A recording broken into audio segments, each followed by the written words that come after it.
आज का हमारा टॉपिक है फ्यूचर कॉन्टिन्यूअस टेंस। आइए जानते हैं फ्यूचर कॉन्टिन्यूअस टेंस की पहचान कैसे करते हैं। जब हम कभी भविष्य में होने वाले किसी ऐसे कार्य के बारे में बात करते हैं जो उस वक्त हो रहा होगा फ्यूचर में, तब हम फ्यूचर कॉन्टिन्यूअस टेंस का इस्तेमाल करते हैं। अक्सर ऐसे वाक्यों के अंत में रहा होगा, रही होगी, रहा होगा, रहे होंगे इत्यादि आते हैं। अंग्रेजी में अनुवाद करते समय हम आई और वी के साथ शैल बी और अन्य सब्जेक्ट के साथ विल बी लगाकर वर्ब की फर्स्ट फॉर्म प्लस आईएनजी लगाते हैं।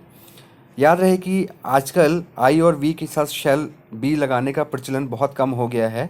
यदि आप किसी कॉम्पिटिटिव एग्जाम्स में बैठ रहे हैं तो आपको आई और वी के साथ शैल बी का ही प्रयोग करना पड़ेगा। वैसे आप आम बोलचाल की भाषा में आप सभी सब्जेक्ट के साथ विल बी लगाकर काम चला सकते हैं। आइए इनको समझते हैं हम एक एक उदाहरण के साथ। पहला हमारा एग्जाम्पल है अफर्मेटिव सेंटेंसेस का।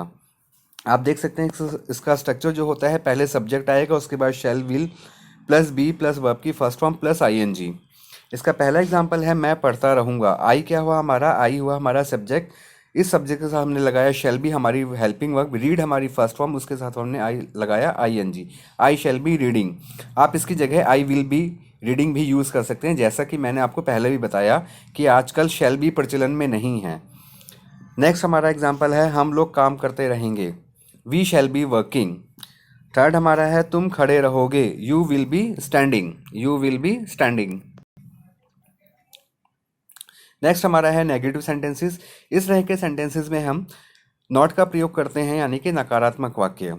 इसका स्ट्रक्चर जो होता है, पहले आएगा सब्जेक्ट, उसके बाद शैल या will plus not plus be plus verb की फर्स्ट फॉर्म प्लस आईएनजी। इसका पहला एग्जांपल हम लेते हैं मैं पढ़ता नहीं रहूँगा। आप देखिए इसमें हमने नहीं का प्रयोग किया है, तो वाक्य हमारा जो बनेगा इंग्लिश में I shall not be reading. Second example है हमारा हम लोग काम करते नहीं रहेंगे। We shall not be working. Third है हमारा तुम खड़े नहीं रहोगे। You will not be standing. जैसा कि मैं फिर से रिपीट कर रहा हूँ कि आप शैल की जगह विल का प्रयोग कर सकते हैं। थर्ड हमारा जो एग्जाम्पल है वो है इंट्रोगेटिव सेंटेंसेस का। ये इस तरह के सेंटेंसेस होते हैं जिसमें हम सामान्य तरह के क्वेश्चन पूछते हैं हेल्पिंग वर्ब लगा के।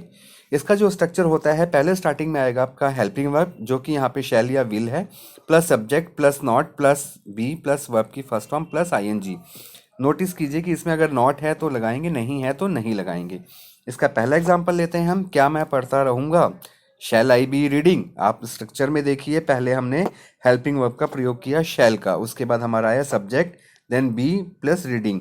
जब कभी भी दो हेल्पिंग वर्ब एक साथ आती हैं तो उसके बीच में हम सब्जेक्ट लगाते हैं, जैसे कि यहाँ पे भी देख लीजिए शैल और बी के बीच में हमने आई का प्रयोग किया है।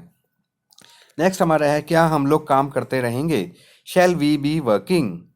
क्या तुम खड़े रहोगे। Will you be standing.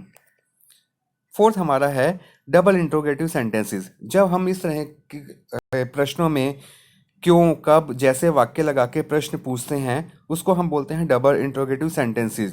When, why, how, इस तरह के वर्ड्स को हम WH फैमिली कहते हैं। और इसके बाद हम शैल या विल, उसके बाद सब्जेक्ट प्लस नॉट यदि है तो लगाएंगे, नहीं है तो नहीं लगाएंगे, देन बी, देन वर्ब की फर्स्ट फॉर्म, देन आईएनजी। इसका पहला एग्जाम्पल लेते हैं मैं क्यों पढ़ता रहूँगा। जैसा कि आप स्ट्रक्चर में देख सकते हैं कि इस तरह के सेंटेंसेस की शुरुआत ही WH फैमिली से होती है, तो यहाँ पे क्यों की इंग्लिश क्या होगी, why. Why shall I be reading. Next है हम लोग कैसे काम करते रहेंगे। How shall we be working. तुम कब खड़े रहोगे। When will you be standing. Thanks for watching friends. I hope आपको ये वीडियो पसंद आई होगी। अगर आपको ये वीडियो पसंद आई होगी तो प्लीज़ हमारे इस चैनल को सब्सक्राइब और लाइक ज़रूर करें। थैंक्स।